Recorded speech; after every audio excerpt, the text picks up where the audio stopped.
office and welcome the ambassador of Macedonia. It's an honor to have both of you here with us today.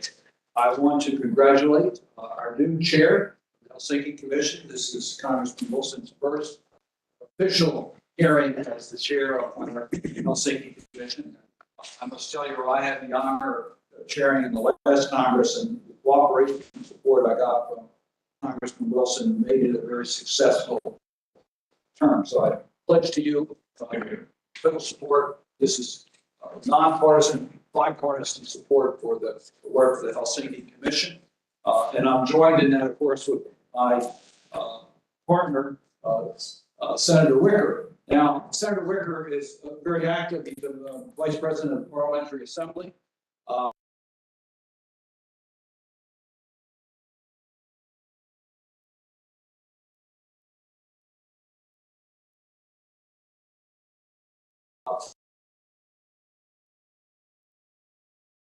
But he's now welcome, Representative.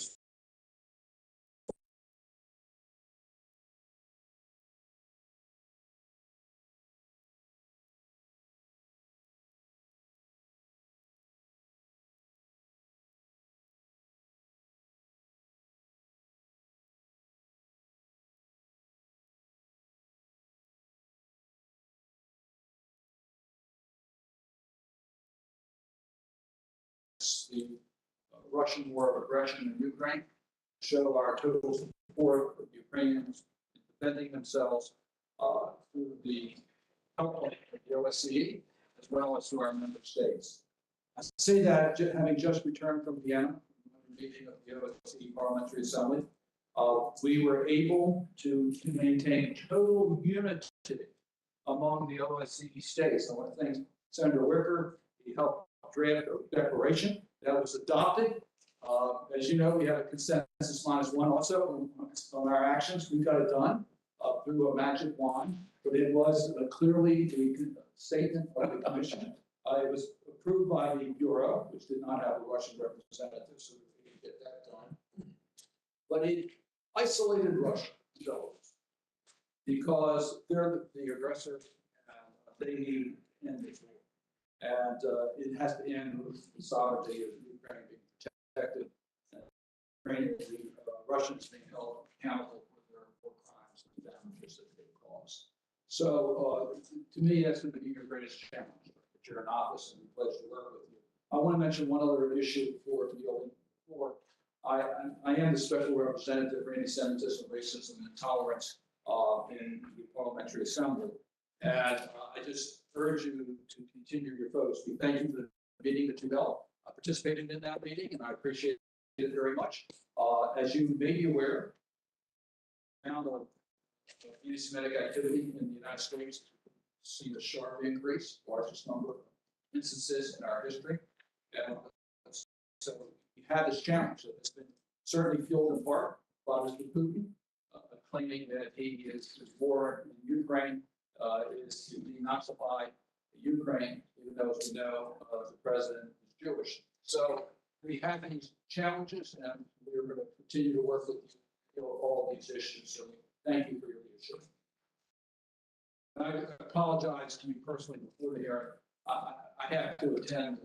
We have our caucus lunch that I can be at.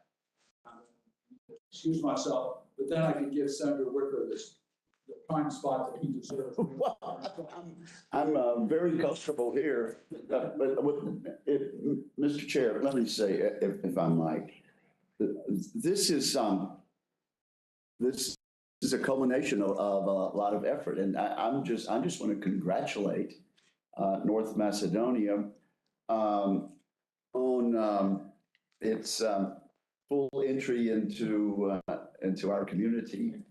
And I'm so glad that we've been able to resolve regional issues there, which were a problem for you and for us. I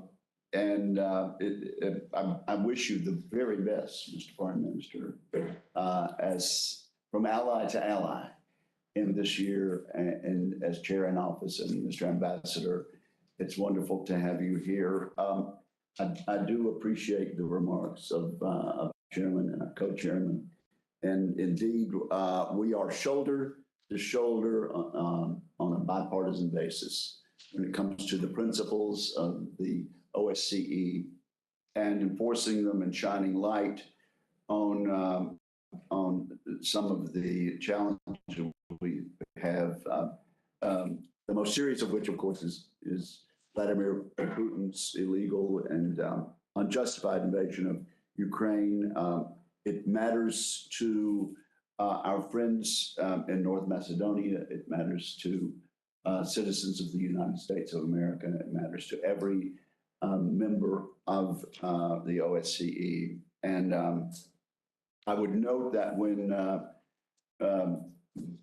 Vladimir Putin, the war says he wants the collapse of Western hegemony, he means the power of your country and our country and our allies. So there's no question that the world is watching. There's no question that folks in the Indo-Pacific area are watching as China makes a mockery of OSCE principles underfoot.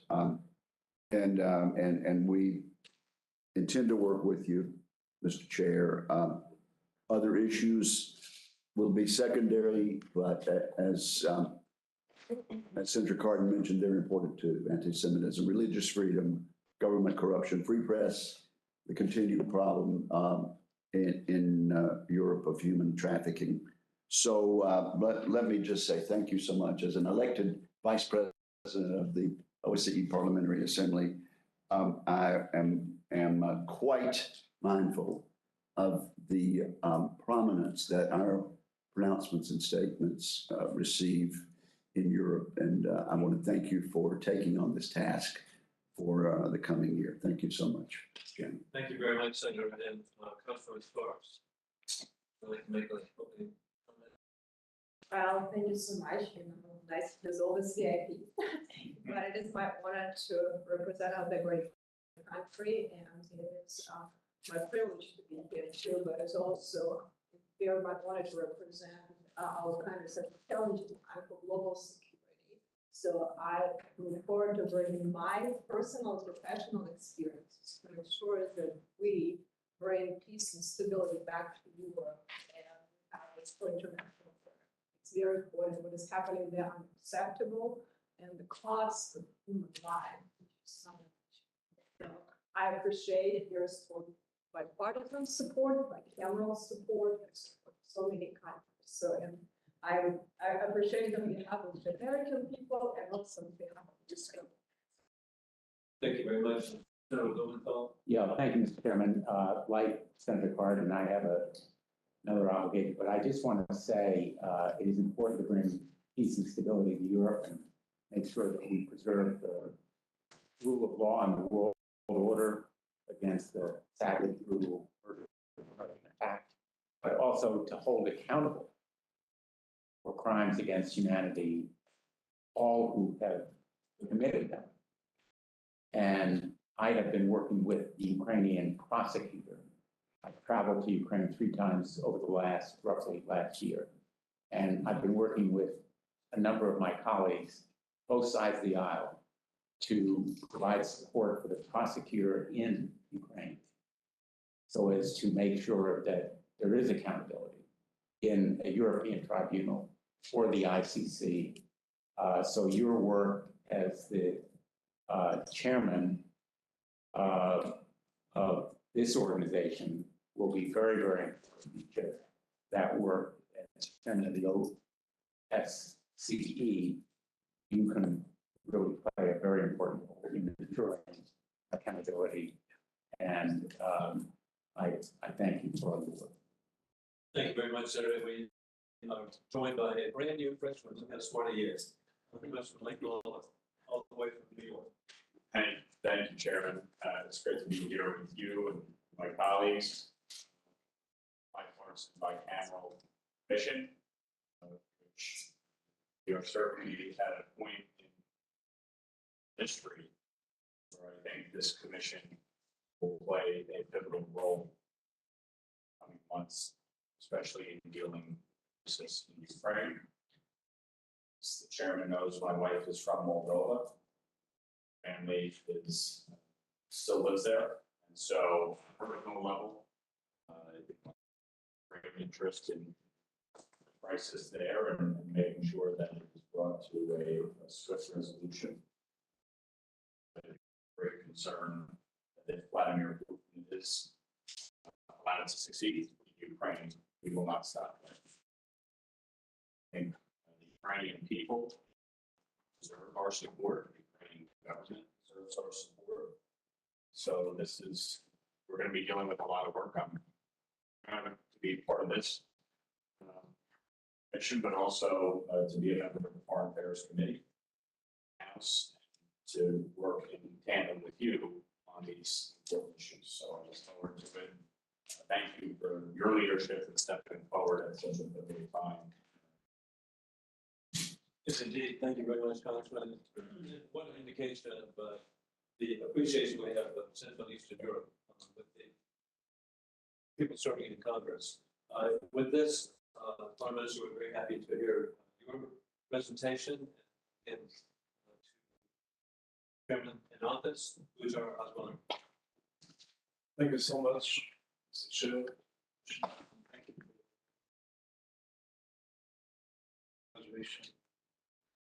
Position of the chair of the Assembly Commission of new chairs. But we've got good leadership. Grateful for the opportunity and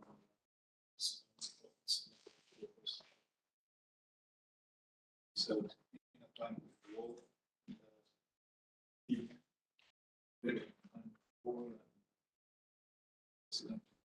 turmoil and fatigueness, and of course, we will see Russian relations, war of aggression against Ukraine is a blow to European human security. National rules-based order and the multilateral architecture designed to ensure peace and stability and cooperation. Against this backdrop, Macedonia assumed the chairpersonship of the Osce, so it's not going to be easy to steer this policy ship in these stormy waters, but you can rest assured that we all navigate only one direction, and these are the principles and commitments of the OSCE enshrined in the Helsinki Final Act. The OSCE was first and foremost designed as a platform for dialogue in order to build trust and confidence among cooperation among the participating states. However, in the OSCE, trust and confidence have been shattered. The violation of the agreed Helsinki Final Act commitments not only jeopardizes dialogue and day-to-day interaction, but erodes the trust, which is the foundation of this organization. And of course, this affects our deliberations, deliverables, affects our way of business, and it was the efficacy of that business. But this has not started from the. In fact, we have reached this delicate juncture due to the incremental disrespect of this dynamic only reached its peak when the Russian Federation launched its full-scale war against Ukraine, which immediately exacerbated the complex landscape. So the dilemmas we face as chairpersonship, one, how can we foster political will and dialogue in a time of open warfare? How can we engage with a participating state that normally uses weaponized politics and coercion? And three, how we can serve as a non-broker. This is what is expected from us as chairpersonship in office in the face of blatant disregard on the organization. But there is one concept, one logical and relevant concept of these things. And these are sticking to the principles and commitments of the OSCE. There is budget restoration, the foundation of the European Security and Cooperation, and recognition of their merits and necessity by all participating states. And North Macedonia's leadership with OSCE aspires to achieve these ambitions and shall. So, in order to foster meaningful dialogue, Russia's aggression against Ukraine must end. And we can engage credible with confident building exercise. Last week, on the 24th of February, it was the anniversary, or already 1 year ago, that the Russian Federation has chosen to completely disregard the core foundations of the OSCE and launched its unprovoked full-scale war against Russia. This unjustified act has not only inflicted devastating damage on Ukraine, visited untold harm, suffering, people in Ukraine on a scale not seen since World War II, but also undermined the insecurity architecture. My first visit as OSCE Chairman's office was in Kyiv. I met with President Zelensky and other high officials to express OSCE's full support. This was a symbolic yet clear signal that Ukraine will be top priority for citizenship. Providing support to Ukraine's people is our primary goal. We'll improve this through the implementation of activities of the support program for Ukraine. And then last week, we organized a reinforced meeting of the permanent person, where we again sent a strong message that we are firmly committed to the OSCE principles. I condemn any form of oppression as means to an end, and again urge the Russian Federation to immediately stop this war, withdraw its troops from Ukraine, recommit to the principles and values of the OSCE. However, beside Ukraine, this aggression has had detrimental impact on public diplomacy, which we are mandated to deal with as an organization. So it affects our engagement in Eastern Europe, South Caucasus, Central Asia, and Western Balkans. It affects the performance of our field missions, one of the OSCE's unique platforms. It obstructs our ability to implement positive agenda for this mission and to engage proactively to search for durable solutions critical to stability and prosperity.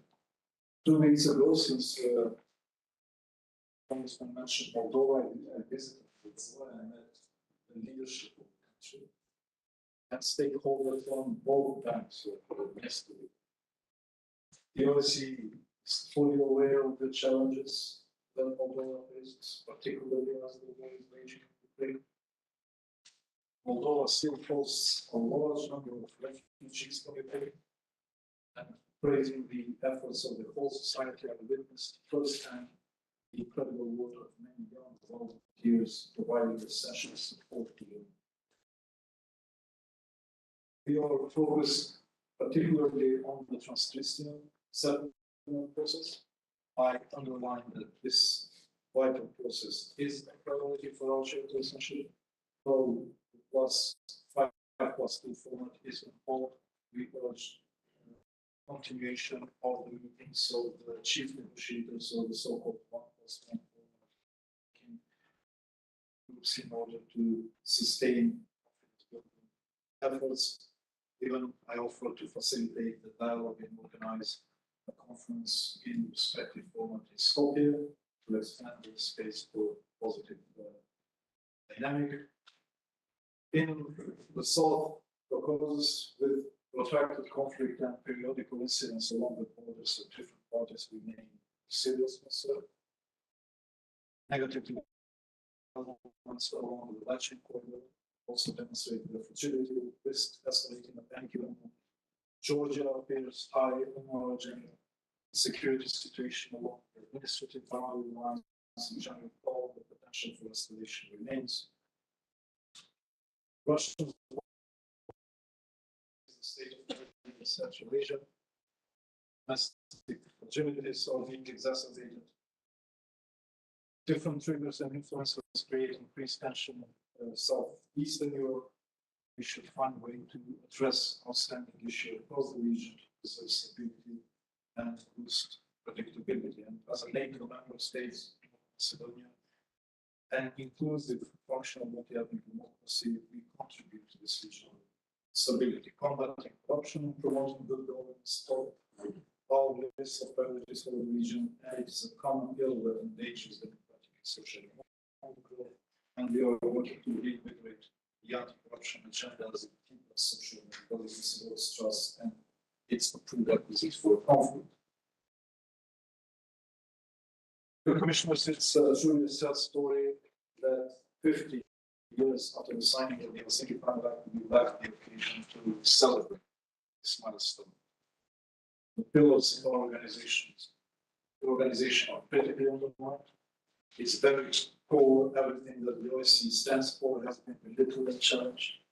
However, our organization demonstrates the crucial resilience and flexibility to adopt against these imposed circumstances, continue to assist and so requested. And one example I have already mentioned is the support program for Ukraine, which strongly underpins this state. So there are many important things the OSCE could do in a time of war, but even more in time of peace. And I remain convinced that OSCE, through its unique, comprehensive concept of security and its versatile toolbox in conflict prevention, management, and post-conflict rehabilitation, still has a lot to offer. And to reaffirm that we will not back down, we cannot and we will not accept what is happening. We are determined and will continue to proactively seek areas for positive engagement. Thank you, and I'm at your disposal for any specific questions relevant to the OSCE. Thank you so much. Chairman, and First, what an honor to be again here with you. Senator Wicker has first. Which I'm happy to do, because I'm just so happy for his leadership. Well, thank you. Let me just echo the importance of speaking out as you're doing today. We don't have any law enforcement ability. The OSCE doesn't have tanks. To members who've not been on the commission until now, it strikes me continuously how much attention is paid to us across the Atlantic. So the fact that you are here today, senior member of the Armed Services Committee, with a senior, with I guess 4 now members of the House, and a very senior and respected member of the Foreign Relations Committee, does speak volumes. And we do know that people in Moscow are listening to this also. And so we appreciate the show of solidarity. Do you see any weakening of resolve among your neighbors? Is there anything we can do to make sure that we don't on the pressure that we put on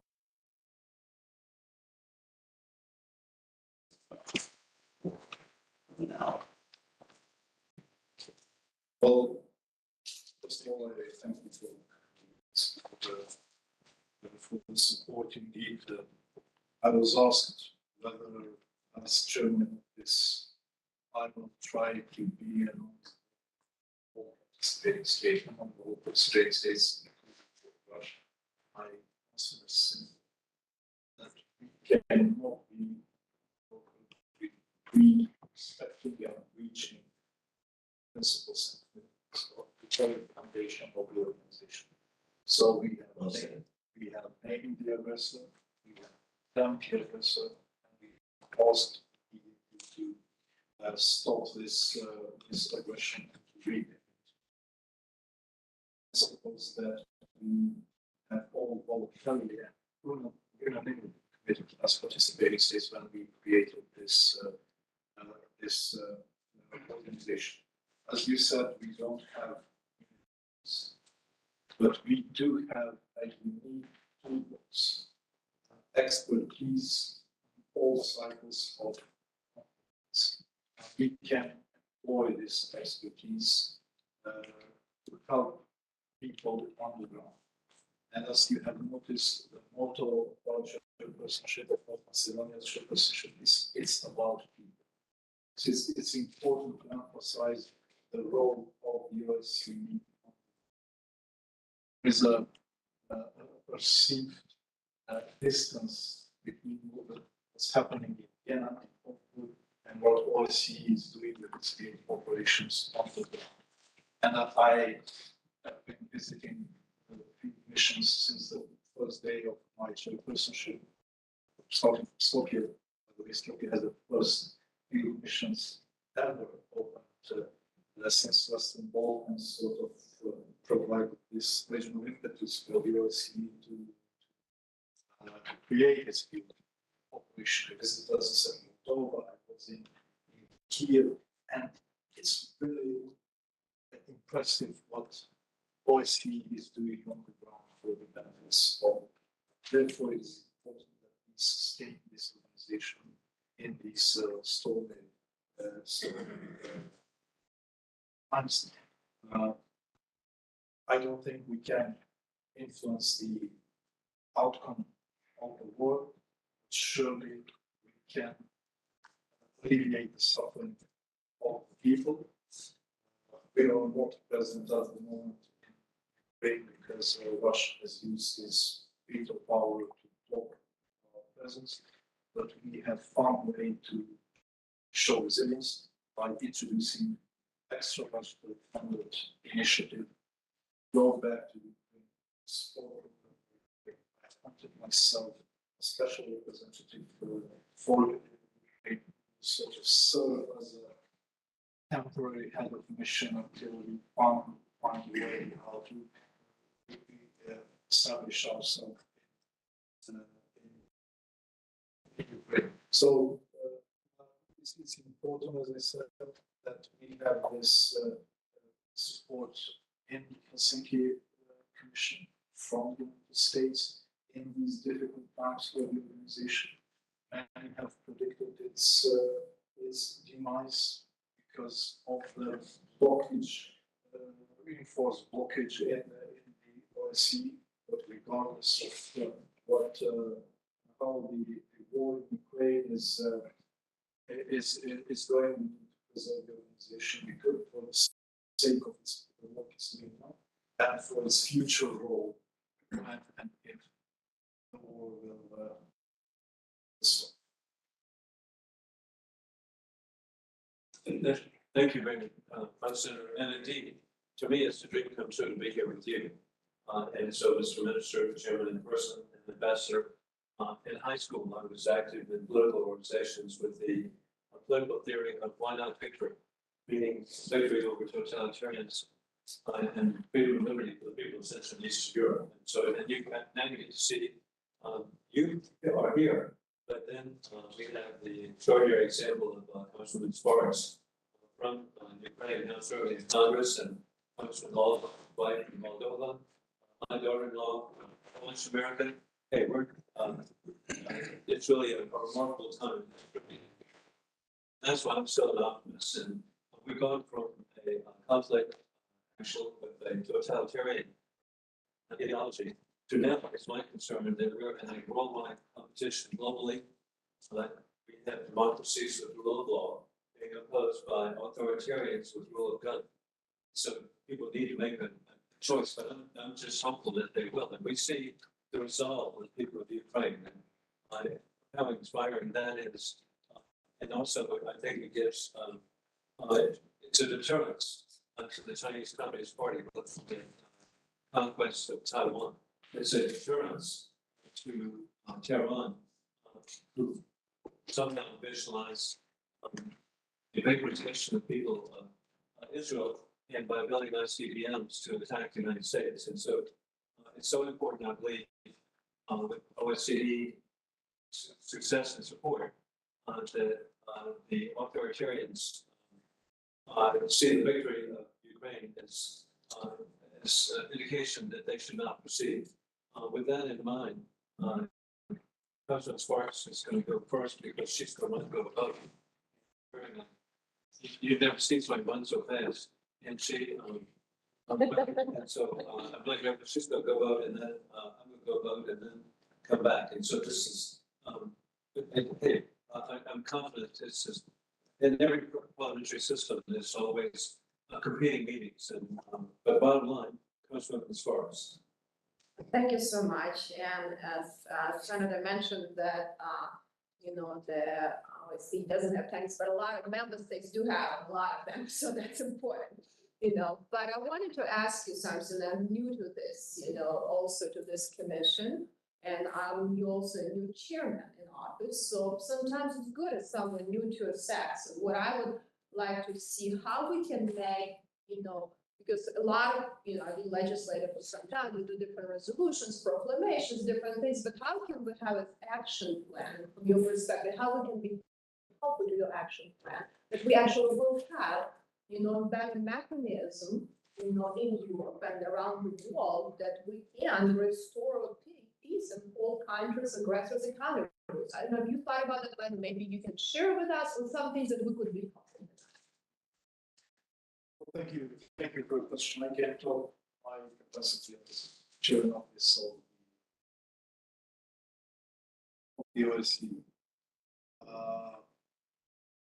It's important that we, as I said, we preserve the functionality of the OSCE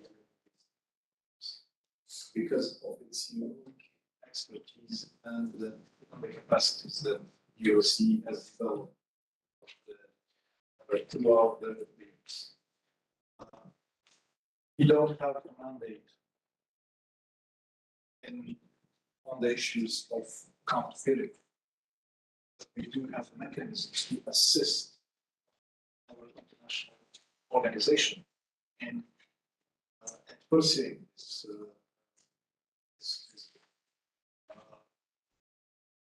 this is not a period for business as usual.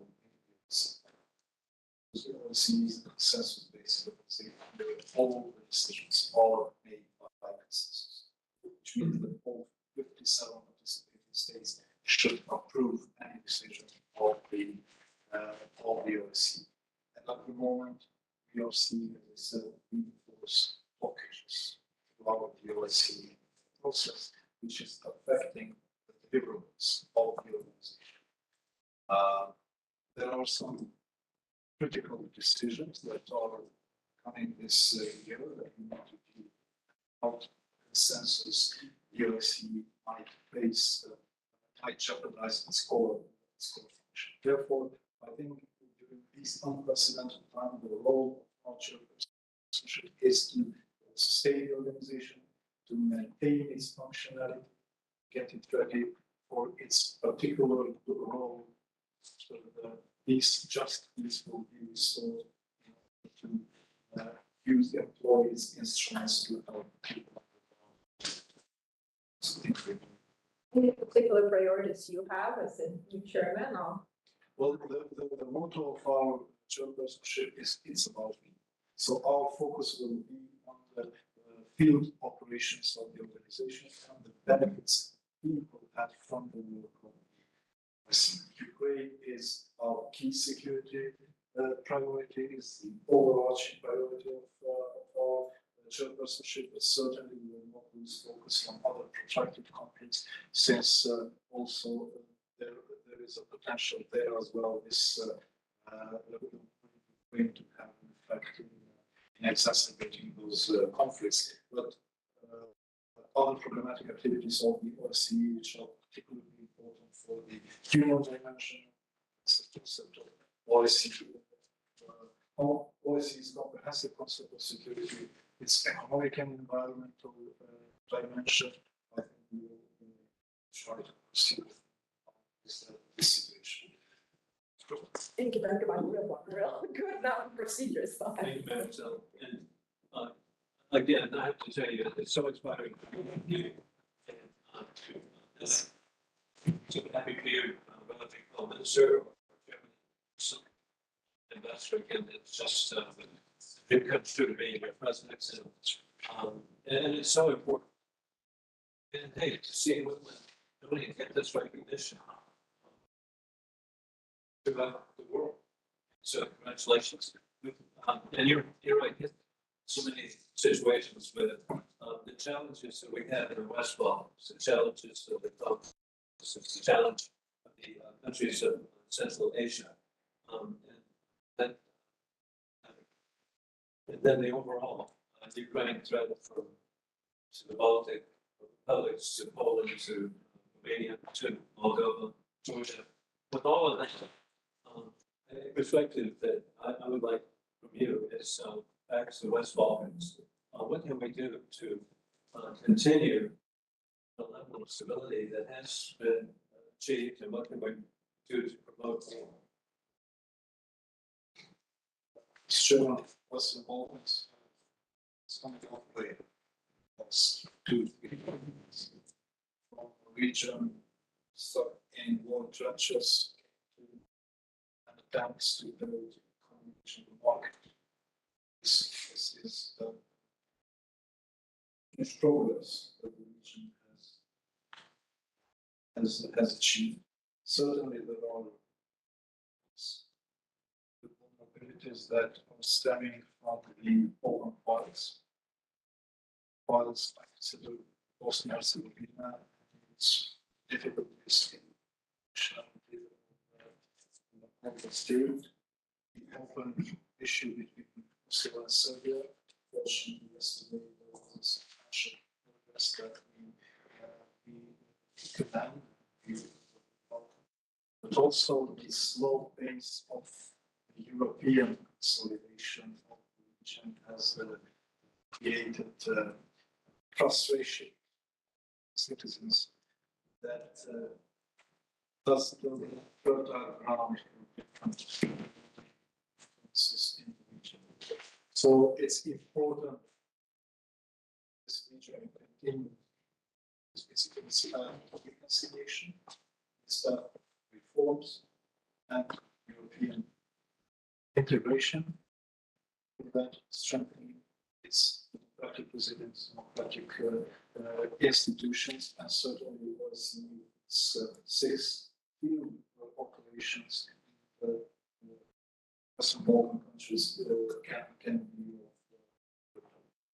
I'm happy to hear about the recent developments, Serbia and Kosovo. I just we were grateful February 15th to recognize Serbia National Day. So over and over again, there's every effort to work with your neighbors, and so any way that any of us, and to back you up at OSCE to promote the stability. And I don't want to show my age, and I don't want the young people here to hear. But when I was in college, I obviously didn't get a life, but I used to listen to Radio Toronto. Okay, and so it was the outpost of Maoism in Europe, and it's critical of the imperfect Soviet Union. I mean, it was just, but hey, and now to meet people from Toronto, to meet people from the region, it's just, again, it's a dream come true, because it's far cry from in Osce. With this, and back to the Caucasus, indeed, it's countries that should be doing so well, Armenia and Azerbaijan, and Georgia in between. What do you see that we can all be doing to promote stability there? And reconciliation, I like the word. I think it's important that we remain focused on Armenia, Azerbaijan. Actually, that was my first engagement with this when I spoke with investors. With closure of Latching Point, created some sentences, and next stop.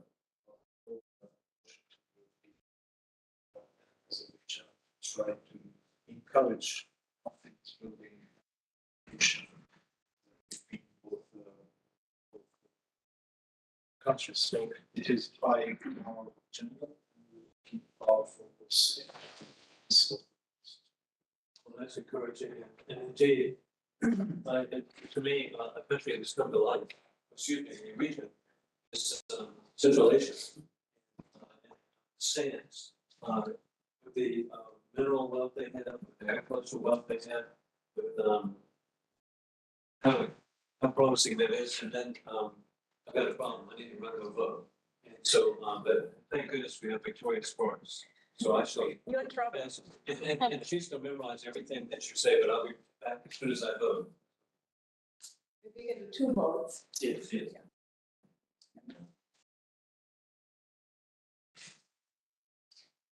So Central Asia. Thank you so much. So I'll try to pick up, so you know where to pick up, so you guide us through. Right, but I think, just, if we prioritize top 3 issues we discussed, like new chairman, so what issues? So one is going to be Ukraine, what other issues that you kind of be your top 3 issues? So one is Ukraine, Okay. second is third is keeping the organization function. Since the organization is going through odd times. And, this will be particularly emphasized during this year when we are going to face many critical decisions that require consensus. The organization has no budget. We might face leadership. There's no consensus achieved, and we have already Permanent Council only approved partial extension of the mission in Moldova. So there are some serious challenges for the organization. Surely this will consume most of our energy as chairpersonship instead of focusing the priorities that we have envisaged in our priority agenda. But being aware of the unprecedented times in the organization is, I think it's important that we maintain that functionality while we keep our focus on trade and the so there is no business as usual. We started our chairpersonship with a conference devoted on anti-Semitism. There will be other conferences related to different issues that are see, but the Ukraine issue will have an impact or will define the tone of all conferences and issues that the organization will come during 2020. So crisis, I mean, it's a challenge, but also sometimes crisis bring opportunities to improve some things. Look at maybe some things need to be better. If you look at all these 3 items, set as number 3, what do you really needs to happen to make it more effective and functional institutions? Something maybe revisited in rules, procedures, and need to be much more familiar. From your perspective, what we should maybe discuss?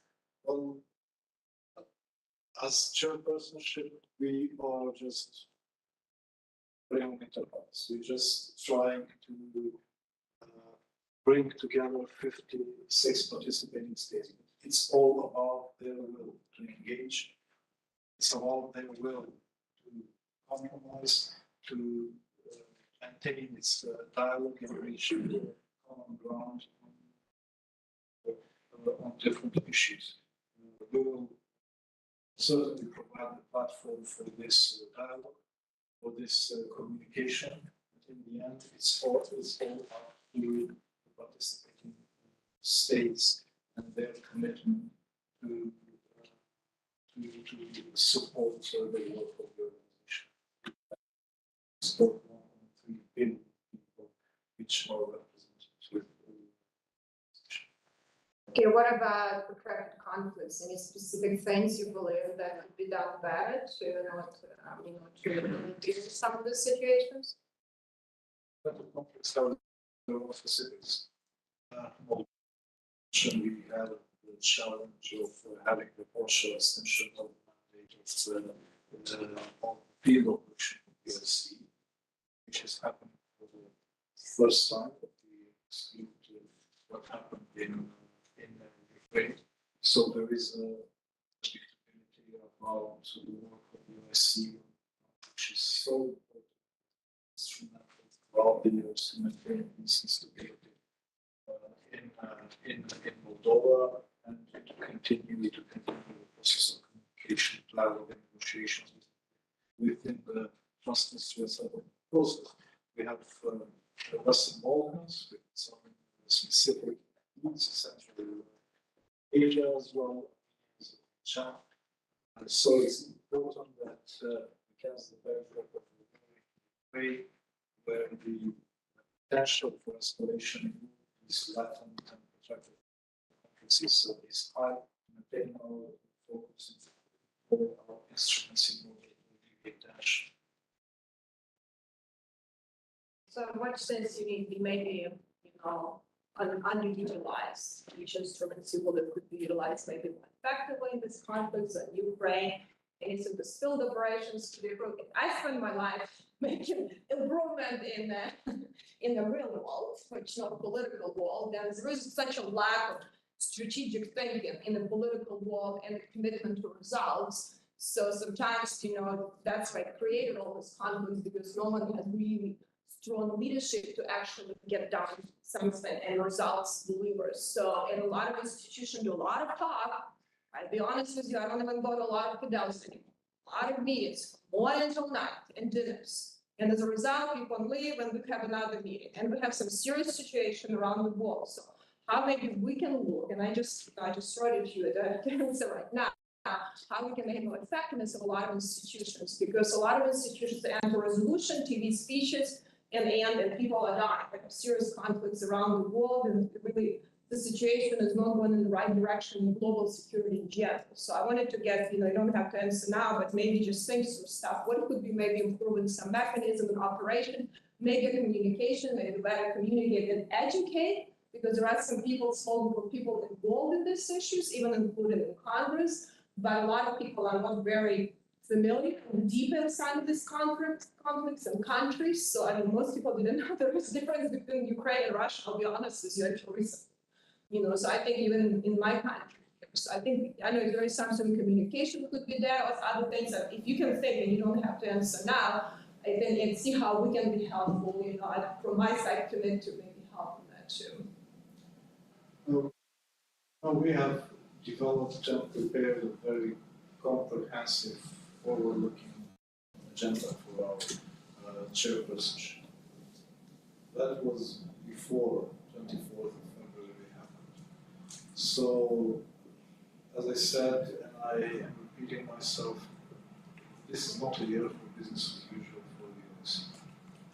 These are extraordinary times when the very substance, the core functions of the organizations are being jeopardized. So this is the balance we need to strike between maintaining the functionality of the organization and maintaining the ongoing activities, mainly with the field operations across the OSCE region. We will spare no effort to push forward this agenda, but as I said, in the end it will be all about participating states' will to support the objectives of the organization, which they have and we have voluntarily committed. Just to pick up, since Chairman get upset with Central Asia, what specific issues see maybe we need to get more attention, because a lot of times we concentrate in Europe, but there are a lot of challenges that are interconnected that happen in that region. Well, in Central Asia, we have 5 field operations, in all 5 participating states in Central Asia. So we have field operations that are in close communication with the government, the civil society, people, so maybe they know best what are the needs of these countries for the OSCE to engage. Certainly, there have been consequences from the Taliban takeover in Afghanistan, and its repercussion over the Central Asian countries. Climate change is particularly prominent in this part of the world, and the OSCE, with its expertise, is working cross-dimensionally to help governments and to help people in Central Asia. Certainly, it's on my agenda to visit soon before the summer as well, all 5 participating states in Central Asia. So keep us posted, and the rest of us, we have a lot of members if we can be helpful, and because this is one area that probably most of us do not travel, but a very important area, and I think we need to do probably sometimes maybe a better presence engagements with that. Thank you so much for the. Thank you very much. Anything Thank you. else we have? We're waiting for Congressman to be back to conclude it, or? Thank you so much. Okay, well, thank you so much. Thank you for being here. Is the board adjourned? Okay, I have to use the gavel.